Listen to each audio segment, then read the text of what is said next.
I'm JJ Perez from Inside Runner Sports. This is Greg Luca, San Antonio Express News. We are in Bowling Green, Kentucky tonight following UTSA's, dramatic 52-46 win over the Hilltoppers. What a game, Greg. Were there 7 lead changes, something like that? I didn't count it up. I need to. It's one of the things I'm going to write, but it was insane. It was nuts. It felt like the Roadrunners are going to kind of maybe walk away with this one, but Western Kentucky mounts a run, and it looks like they're going to come back and win this thing at the end before Clarence Hicks makes a diving interception. That was nuts. It's funny because one of the popular cliches that probably applied here is the team that has the ball last is going to be the one that's going to win it, and it turned out that wasn't necessarily the case. Clarence Hicks comes up with that interception.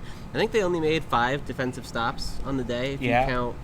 And that's not even counting like the missed field goal before halftime, because that was like a 40-second short. Like in terms of just like Western Kentucky's normal offense, they couldn't stop them for the most part. As advertised, the Hilltoppers were as advertised. But let's talk about that Roadrunner offense, because I think everybody had some serious questions that UTSA could keep pace with them, and Frank Harris kind of stole the show tonight. Well, yeah, one of our big narratives last week was that Frank Harris proved that when the running game isn't there, that the passing attack can be what carries them, and that was against much weaker competition at home with the stakes a lot lower. But Frank Harris came out tonight and took that to a whole different level with 6 touchdown passes. I think he had 370-something yards maybe. It was close to the program record. I don't think he got there in the end, but it was close. And then it felt like every incompletion was still like kind of on the money. Like I think there was 4 passes that I counted that were dropped. Then there was 2 that were deflected at the line. He had 1 he threw away, so that's 7, and he had 10 incompletions in the game. There was like 1 or 2 passes that wasn't exactly where it needed to be, and so it was just an incredible game from him. And it's like this is not the same guy that we saw last year, where it felt like if he wanted to get the run game, like if he wanted to get the offense going, he was going to have to do it with his legs more than with his passing. And now he can just sit in the pocket, or he made plenty of plays on the move too. But he can just sit back there and make these passes like with any of the best quarterbacks in the conference. He was in a zone these last 2 weeks that I've never seen out of him, and it was just jaw-dropping. But what about this? Well, before we move on, and it's some of these passes that we would always talk about Frank Harris can't make. Yeah, like he was making them. 15 or 20-yard out patterns. And there's still, like, it's not like he can zip it the way some other quarterbacks can, but he has the timing to the point where it just gets there, or like the angle, and it's so accurate and on target that it doesn't matter if it can't get there with the same speed that other quarterbacks. And what about these long balls to Frank or Clark in the corner of the end zone? He clearly has a huge trust in his guys, which is something that he'll let them go up and make a play. Like Clark went up and just jumped it and took it right away from the guys. But there's other times, like the pass to Tyke, that wasn't exactly a long ball, but he dropped it right over his shoulder. And some of the other ones to Clark, the last one was like a rope. It was right on a line, and it was literally a perfect throw. And I don't know, it was shocking in a lot of ways to see that he was able to perform at that level with his arm. It was nuts. So we saw the offensive playbook get opened up a ton today. Lots of wrinkles. It felt like last year maybe we saw 1 or 2 wrinkles a week, and this year it felt like they hadn't busted out too much interesting stuff. We're saving some stuff for this one, right? They had to be. Yeah, absolutely. We saw the pass. Harris throws a lateral to Cephas, and then Cephas throws it to Frank, and Frank runs in for the touchdown. That play was, that was really well designed and really well executed from the perspective. Was that a jump pass to Oscar there? I don't know if it was a jump pass, but it was crazy because they motioned Mekhi Hart and 2 other receivers out left. Nuts, yeah. And they've done that before, Oscar though. was lined up at right tackle. Yeah, that was like they did that one time last year. It was a similar pattern down the middle of the field. And, I guess as a defense, you're not thinking of how you cover the right tackle. And he's like got that kind of build where he might blend in. Yeah. But it's an unbelievable play call, and then to execute it as well as they did, and it was a perfect situation for that. The defense, what are your takeaways from it felt like it was gonna slip out of their hands there at the end, but Clarence Hicks just made that play, and how huge was that 15-yard clipping? Oh, yeah, that changed everything. Because they were down to the 5 with first and goal, and now they're back at the 20, and they have to go that distance. And an and goal situation from there is so tough because you don't have much of the field. Exactly, right. I don't know. I'd want to go back and look at it because the defensive play, there were a couple of drives where Western Kentucky just carved them up. It would be like 3 or 4 passes, and they were in the end zone.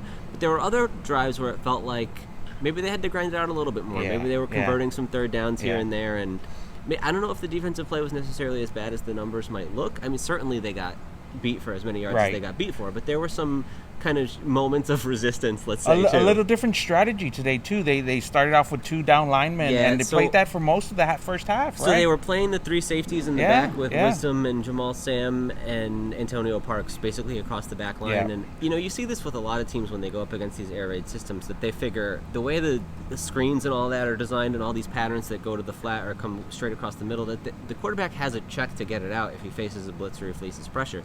You see this like all the way up to the NFL level, like how nobody ever blitzes Mahomes and things like that. Yeah. But it just wasn't working the same way because and Jeff Traylor said after that he kind of underestimated Western Kentucky's offensive line, where they were able to establish the run game against this 2 or 3 man which was front. surprising. And so once they switched to 4 down linemen, I think they kind of started doing it like with the last drive of the half, and they definitely carried over after halftime, that they were able to generate some pressure on Zappe, which I think made a big difference. It kind of rushed him a little bit because there were times that he was sitting back there all day, and when you decide to rush 2 or 3 guys, you sort of accept that. But it is just tough to play coverage for that long, especially when that's not UTSA's strength. So they gave their guys a chance to get after him when they switched to this 4-man look, and I think that was very effective and kind of, obviously they still moved the ball a ton, but it just made it a little more difficult and led to the 1 or 2 stops that was enough to make the difference in the game. The Roadrunners are 6-0. No team has ever started a season 6-0. It ties the longest win streak. I think that's been done twice. This is the 3rd time now. Coach Trader was a little emotional in postgame today, talking about, I guess, his players and the culture they're trying to build here. Yeah, I think it sounds like when he gets into that locker room and he sees how excited they all are, that starts to mean a lot to him. And I think it was really telling because this happened. I didn't think of it until last you said year, it. Yeah. But they get to 6 wins, and in every other year, it's like this is the biggest goal thing. that they've been chasing, and we want to go to a bowl game, and now they're 6-0. Like, it wasn't even a consideration that the bowl. Nobody said the word this week. And it wasn't until after the game that somebody kind of thought about it. So that tells you just how the expectations have risen and how far the program has come in a short time, that we take that sort of thing for granted as the media and as for them in a lot of cases as well, that's probably not something that's on their mind as much, and that's just a given that they'll be playing at that level. Yeah, you and Coach Traylor's wife there talking about raising the bar. Yeah, I guess we have that in common, that we both kind of get our expectations lifted pretty easily. I did not think the Roadrunners are going to be able to grind this one out, Greg. What do you think this says about the makeup of this team? Because they were down a few key playmakers. Franklin obviously wasn't 100% today, and they kind of did what they had to do again this week. I think it goes back to Frank Harris and the passing game and just what he's capable of, and how that dimension just wasn't there previously.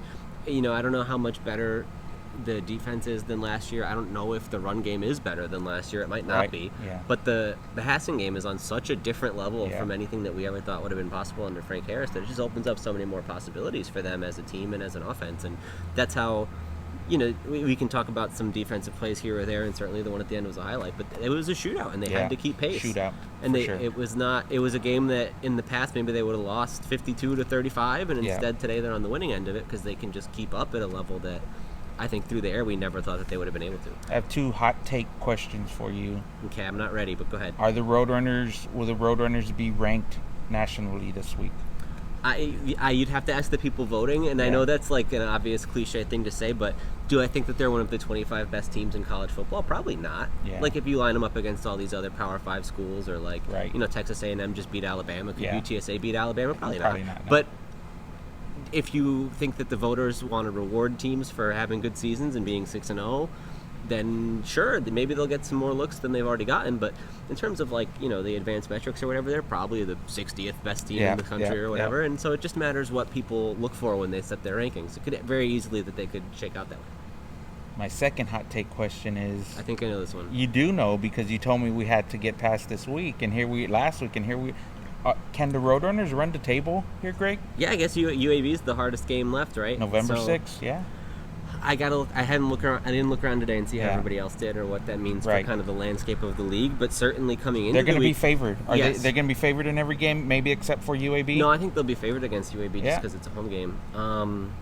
Again, it just depends how well the teams play between now and then. We still got a couple weeks on that one, but it's certainly possible.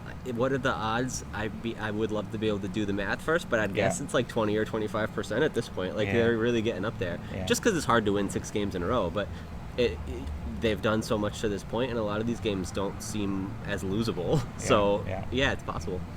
extra bonus hot take question. Where should UTSA put the Jeff Traylor bronze statue All on right. campus? Okay. So that's it. Chill out. So what do you think about the things you asked me, the undefeated season? And, For sure, it's in play. Everything's in play from this point on. I mean, you're talking, conference championship, running the table. I mean, at least double-digit wins at this point, right? I mean, I think the Vegas had 7.5 wins. UTSA is going to smash that, right? And it's just going to come down to are they going to have a letdown at any point in the season? UTSA has never beat Rice, UTEP, and North Texas in the same season. You still have all those guys on the schedule. So Rice next week, it's a big one. Coach said they've been off. They're gonna try and pack the dome, give out some rice or something this week to the students. Whatever it takes. So do you see them being ranked? No, absolutely They're turning not. the lights off on us. Oh, I guess we're done. Yeah, it's UTSA Insiders After Dark. Yes. So I guess that'll wrap it up, Greg. The Roadrunners are 6-0. Hey, we got some work to do. We still got a lot of work to do. We'll see you guys this week. Thanks. Later.